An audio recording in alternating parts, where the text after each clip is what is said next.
Hi everyone, it's Emily, and I've had an amazing gaming year so far. Not just because of all the awesome new releases that we've had, but because of the quality titles in my backlog I finally got around to. I'm someone who has quite the substantial backlog in the shelves behind me, as well as my family shared Steam library. And there are plenty of S tier and highly praised games I've yet to get to. But this year, I've definitely tried to tackle more of them. And so today I'll share all the ones I've managed to beat so far, and also kind of hint at ones I'm currently working on that I'm hoping to beat by the end of this year. And start off with a banger, and that is NieR Automata. I didn't play the Switch version, which I know I have the physical copy here. I instead played it on PC and had a great time on stream. I've always been intrigued by the NieR series, and NieR Automata was my first entry into the franchise and has made me want to go and play the other games, specifically NieR Replicant and so maybe some of the Dragon Guard games if they ever get some sort of ports on modern systems. But the thing that made NieR Automata really stand out for me, and not just the cool dystopian world or the beautiful character models of 2B and A2 and all of them, it was really, I think, how fun the combat was, though it was rather simple in what it was going for an action RPG. I really liked building out all the different chips and customizing my battle experience, and how they also integrated hacking and other kind of mini games into an action RPG. I thought was very well done. The story definitely was the highlight. Now, I did not get all 23 different endings, but I did get A through E, which are the main ones, and a couple of offshoot ones I happened to find along the way. But I really enjoyed kind of the recursive storytelling where you get to replay some of the scenes as different characters and really piece together what happened to make this a dystopian world and who these characters are that fit into everything. The music was also enchanting and beautiful, and I'm definitely glad I finally got around to this gem. Next one is a game I actually sold my physical copy for because I plan on buying it on a different platform. But I did play this actually also on PC, and that is Final Fantasy X, the HD Remaster. I actually have a history with Final Fantasy X. I attempted to play it when I was younger. I didn't spend that much time in it before I think my brother eventually just sold it without asking my permission to GameStop. To trade it for another game. And I also had attempted again to Final Fantasy X when I got my Vita for the first time and tried to play the HD Remaster there. But then I got sidetracked and distracted by some other games like the Trail series and some other things that were on the Vita as well. But back in January, I finally gave Final Fantasy X another go at it, and I'm really glad I did. As someone who started with Final Fantasy XII as my first ever Final Fantasy game, and I didn't really touch the series again until Final Fantasy XVI came out, there are so many great entries that I do plan on playing, eventually all of them. But Final Fantasy X brought me back to my first time attempting the game and just being entranced by the beautiful graphics and also feeling for those characters and how the story had a different way of telling as the main character sort of narrating what is happening around him rather than him being really the main character, if you know what I mean, of this central to the plot of the story. Really, it's Yuna is the main character, even if the story is not told through her eyes. It's very interesting, I think, as an adult, playing this game all the way through for the first time and kind of seeing some of the themes they went with. And, Final Fantasy X has also just an awesome battle system that I really enjoyed. I did end up using the AP share mod that you could do on PC, so to make it a little bit easier on myself than try to just switch out everyone in my party so that they're all leveling up at the same time. I'm glad I did that, to be honest.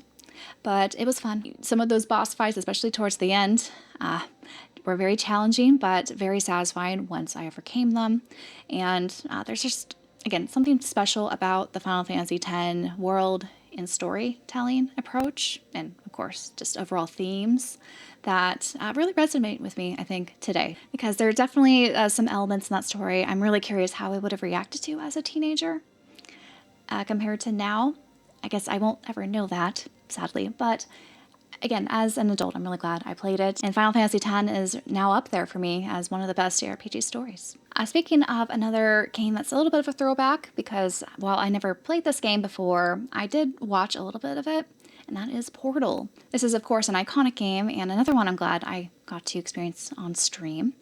And I now understand the cake is a lie meme that I've heard about for years and finally got to experience the story firsthand. And what makes Portal definitely still, I think, a marvel to this day to look at is how they approach physics with puzzle mechanics. And part of me was kind of surprised how quickly I took to some of those puzzles, despite, the controls being a little bit older. But I think that just shows, even without like the modern gameplay design that they have nowadays, there's something really special about some of those older games that were able to achieve that level of understanding with a player where you didn't feel like a jumbled mess trying to jump through all those portals to get where you want to go. So this is, of course, a very short and sweet experience, just a few hours long, but nevertheless, I'm glad I did it, despite, I think, some people saying I should just skip this and go straight to Portal 2. I'm glad I didn't do that, and I'm still going to play Portal 2 at some point. I don't know if it'll be this year or maybe I'll save it for next year, but I'm looking forward to that one since it's supposed to be even better than the first Portal. Another game that I'm so happy I finally got around to, and in fact, I prepped by playing the first game, the remastered version of it, in anticipation to finally getting around to this title, and that is for Psychonauts 2. But Psychonauts 2 basically takes place just a couple days after the events of the first Psychonauts game, which is the game from my childhood. I loved the first Psychonauts game, loved playing the remaster last summer, and I was kind of blown away by all the improvements Double Fine made in the sequel here. Not just in how it looks graphically and the physics and, all the platforming that you do, but also the ease of use of some of the combat mechanisms now. Because before it was a little bit clunky, I won't lie. But all the different mine worlds you get to go to in this game were very creative and was very cool to see kind of, again, the progression of the series improve over time, despite the large gap between releases, of course. But I really enjoyed seeing the reoccurring characters and show a little bit of growth, especially with the main character, Raz. In the first game, he was just a kid at a summer camp, and now he has graduated to become an intern for Psychonauts HQ and tried to rise up to become a full Psychonauts agent. Just seeing his progression and hitting more on his relationships with his immediate family, I thought was really cool to kind of see that dimension that they didn't really get to explore as much in the first game. But I love Psychonauts 2. The humor was there, just like in the first game, and it's just an overall nicer package. And it's really become just, I think, a gold standard of how sequels should be. Next is another big set of games, and that is Mass Effect, the Legendary Edition. So far, I've just played the first Mass Effect game and the second Mass Effect game on stream. I'm planning, I don't know when, to play the third one. I'm hoping by the end of this year, but there are so many games this year, guys. So many games. But I've been wanting to play these for the longest time because I'm someone who loves sci-fi, but I haven't experienced that many sci-fi stories in games because oftentimes I stick to JRPGs, and while there are sci-fi elements in some JRPGs I played, for the most part they like to stick to fantasy. I was really excited for this because you have aliens as teammates, and there's spaceships, different worlds you go to, whole kind of like space opera that's happening in Mass Effect. And it was really cool to see both between the first and second game how your choices matter. I've not really played any BioWare games prior to this, so I was very pleasantly surprised how much I enjoyed this. I really enjoyed making my Commander Shepard, choose Renegade or Paragon sort of speech options and see what the consequences were. Also, just loved the world and the storytelling. I think between the two, the first Mass Effect and second Mass Effect, I really loved the first Mass Effect the most because there was more emphasis on the overall arching story. And it was also kind of cool how they introduced you to the various characters you could recruit or just that you encounter. Whereas in the second one, even though I think Mass Effect 2 is definitely the more popular between, or really of all these games, the story I don't think was quite as satisfying as the first one, but I still really loved the story in the second one, and definitely where the second game shined is in the characters. There's just more characters you can recruit, and you're really just going on these missions to learn more about these recruitable characters and kind of see where they come from or how they're growing if you've encountered them in the prior games. So this was a lot of fun. I liked the combat in both of them. In the Legendary Edition, I know they made a lot of changes, especially to the first Mass Effect game. And I did appreciate those, especially for the Mako and the combat as well. But despite that, I think the combat was good in both. I kind of just missed, I think, in the second one, the RPG elements where I never really was sure, like, am I using the better gun if I get a new gun in my arsenal? Because there's not, like, you know, a number value to say if this is better than the previous one you had and all that. But that was all just, I guess, part of the game and try to just figure out through experience what to do. But I'm very excited to play Mass Effect 3 and see the conclusion of this trilogy and all the choices I made with my Commander Shepard. But yeah, Mass Effect definitely has been a huge highlight of this year that I finally got around to. And another game I got to play this year, and while this is relatively new, and I'm holding up the Switch 2 copy, which is the one I played, and technically this is a port, and I could have played this on PC, but I decided to go with the Switch 2 port because it was just so novel. We got a Bethesda game fully on the cart on the Switch 2, and so this is one of 3 Switch 2 physical games I own right now. I plan on building up my Switch 2 collection eventually, but I'm slowly going about it, and really just focusing on the complete on-cart or mostly complete on-cart games. Overall, I really enjoyed this. I'm not really the best when it comes to first-person combat, especially if there's not shooting involved. While you do get guns in this game, I would advise not using them because I feel like once you start using the guns, you just have the enemies swarm on you. Really, it's best to use your whip and your fists and the objects around you, which I had a fun time with.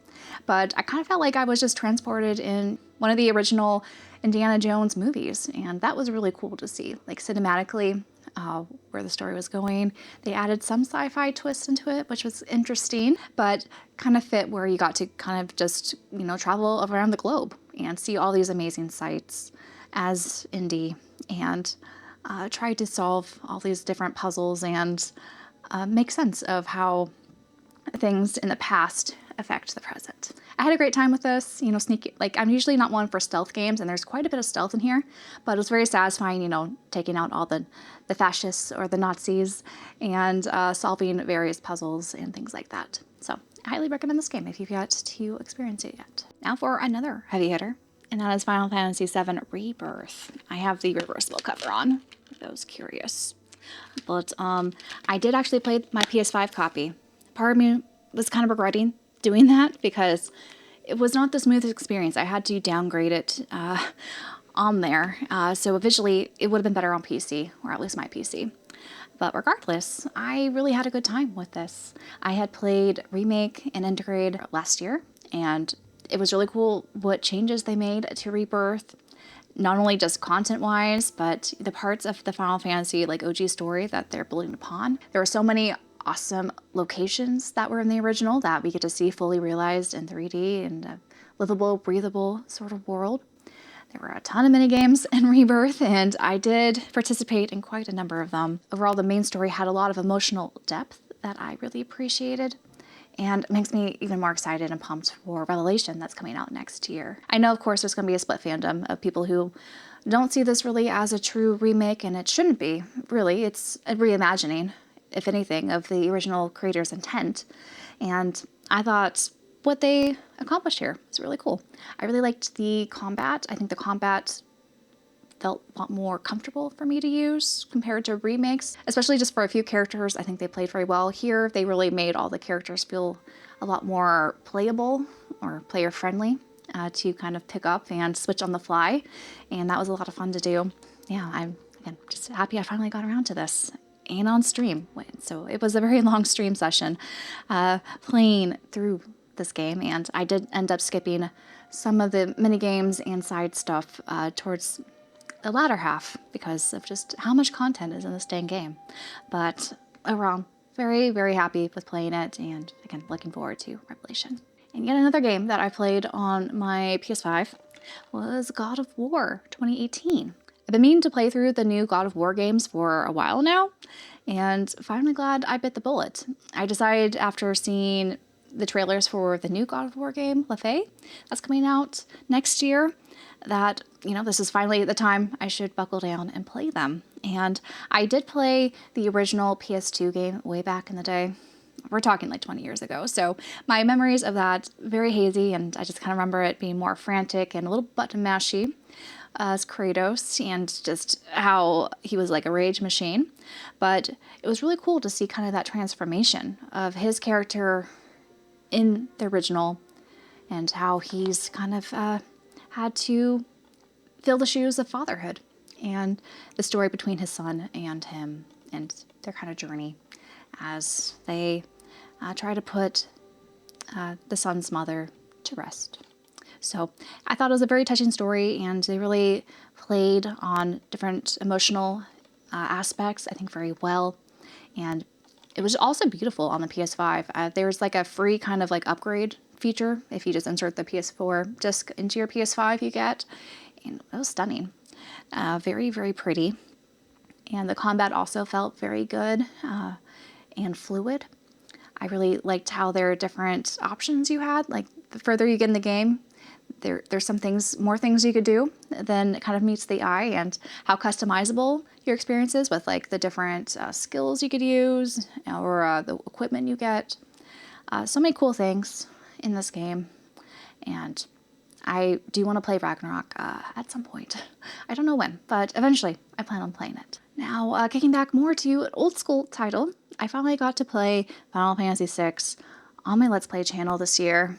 And, you know, another one for the books of great experiences I got to, well, experience. I'm really glad I decided to play this on my Let's Play channel and off stream, because I knew I was going to have so many people attempt to backseat me the entire time, because this is such a beloved game, and people have played it multiple times, know it front to back. And as a newcomer who hadn't played any of these old school Final Fantasy games except OG 7, I had quite a few things I needed to pick up along the way, but eventually I did pick up upon them. And I'm really glad I went through a blind playthrough as well, because I was surprised by how many like major points I actually was able to find and get. I think I just had to look up where 2 of the dragons were, because I just wanted to make sure I got all the dragons. But otherwise, I felt pretty good about the things I accomplished in my blind playthrough of 6. And I could definitely see why this is people's favorite Final Fantasy game. It's definitely up there for me now.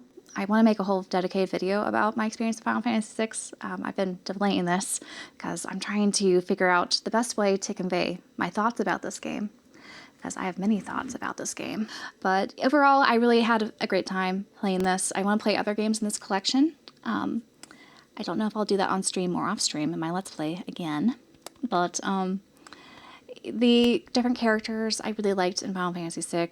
I liked the world and all the things you could do with the Pixel Remaster in particular. The quality of life stuff was, I think, very nice as a newcomer to get to play. And, you know, the Pixel Remaster is really pretty. So if they ever decide to remake Final Fantasy VI, I definitely want to play that, because I'll be curious what things they change. But overall, I think this is still super playable and enjoyable in the modern age. Another game that I played on my Let's Play channel was Pokemon LeafGreen. And while I never really actually had like this as my physical backlog, it's been one I've been wanting to play, because I remember playing or attempting to play Fire Red in college on an emulator. I don't think I beat it. Now that I played through LeafGreen, there are so many things I didn't realize happened, so I have a feeling I actually didn't beat it back then. But I'm glad I did. I was able to build out my team, do a little bit of grinding, you know, to get ready for the champion at the end. And I had a good time. It was very nostalgic to, of course, experience Gen 1, but in a Gen 3 sort of setting. So the pixels and everything, beautiful. There are so many things that kind of remind me of my prior playthroughs of Yellow, which was my exposure to Gen 1, as well as a little bit of Fire Red that, again, felt very nostalgic, but also kind of fresh and new, because my memory's not the best, clearly, of games I played over 20 years ago. But it also was kind of a reminder of what I liked about Pokemon back in the day, and also how my tastes have changed as I've gotten to play more games since then. So I'm glad I got to play it. Is it like the best game ever? No, but I still had a fun time, and glad I did it. Speaking of some awesome games that I played in the past, I also replayed A Link to the Past on stream. And I played the SNES version, and that was my first time playing that version of the game. Prior to that, I've only played the GBA version and that's a version I actually have in my backlog, but it was nice to experience this other version of the game and realize the slight differences, like in the music, the sound effects, and those sort of things. And while I technically played this before, I do consider this a backlog game because it is one I've been meaning to replay since I have not played this in over 20 years, probably 25 years, or whenever the GBA version came out. So it was long overdue to do a full playthrough. Also reminds me of how little I remembered of that game, but despite my very hazy memory with the, the detailed things of what happens in A Link to the Past, there are still a lot of elements that remind me of why this was my favorite childhood game growing up, and how it set such a high standard of games I was looking for after beating it. And it also kind of just reminds me of the simplicity of games and how powerful they could be. There's just something, I think, so magical about A Link to the Past that, still very playable nowadays and still very much enjoyable. Makes me also crave for another sort of Link Between Worlds or another kind of spiritual successor in this sort of format. I'd like to probably replay the Oracle games too, because it's been so long since I played those. I'm sure there's a lot of things I forgot and maybe didn't actually get to experience as a kid. So it's fun to, I think, revisit old favorites in a new light, in a new generation or a new phase of your life, and re-experience them that way. So very much happy I got to replay A Link to the Past as well. And then last but not least on my backlog is a game that is actually in this collection, and I technically had 2 of the games in here in my backlog previously. I had sold them because I knew this collection was coming out, but I finally got to play the first Blue Reflection game. I played the first part of it on stream, but then finished the rest of it off stream. And this game was exactly what I expected, but also different than what I expected. I think if you've heard of Blue Reflection, you hear how it's kind of like pervy and it's kind of fixated on these teenage girls, but there's some cool magical girl elements and great music and a very short and sweet sort of JRPG experience. And it definitely is that. But there was actually a lot of emotional depth that I really appreciated. I think that gets a little bit undersold for the game.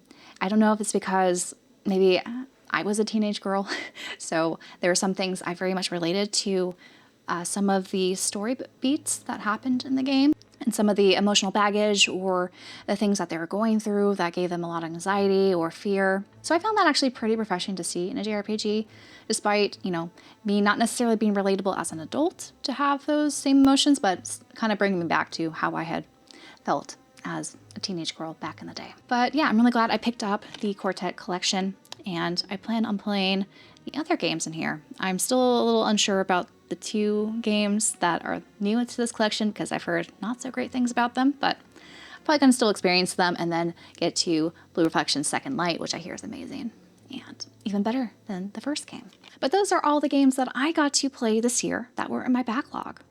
And I think this, paired with all the great, amazing new releases I got to experience this year, it's really what's made this year, 2026, an amazing gaming year for me. And I look forward to also finishing up some other games I'm currently working on.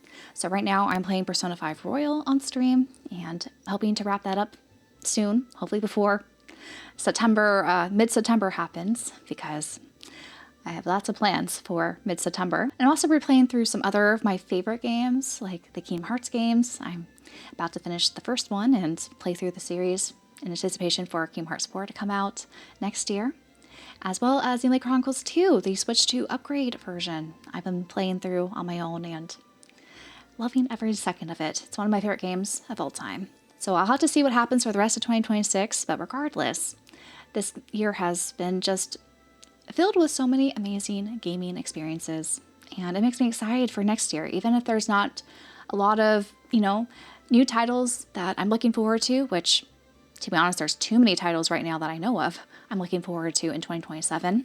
There's always going to be, I think, amazing experiences in my backlog I'll have time for, and at least supplement next year to make it also another banger year for gaming. And I'd like to take this time to thank all of my channel members who help make videos like these, as well as my live streams, possible. And a big thank you to all of my Orban Architect level members: Trin, Night Noctem, Just Another Joe, Dan, Scott Healy, Osman, Joe, Champagne Sherpa, Skylit Sane, I'm Aki, John, Heidi, Guinevere, George, and Host Way. Thank you so much for all your support. But I'd love to hear what you guys have been playing lately. Have you been trying to also tackle the backlog? And if so, have you finally experienced some peak gaming from classics that have been in your backlog for however many years? And if not, are there some games in your backlog that you want to prioritize so that the second half this year has a lot of banger experiences?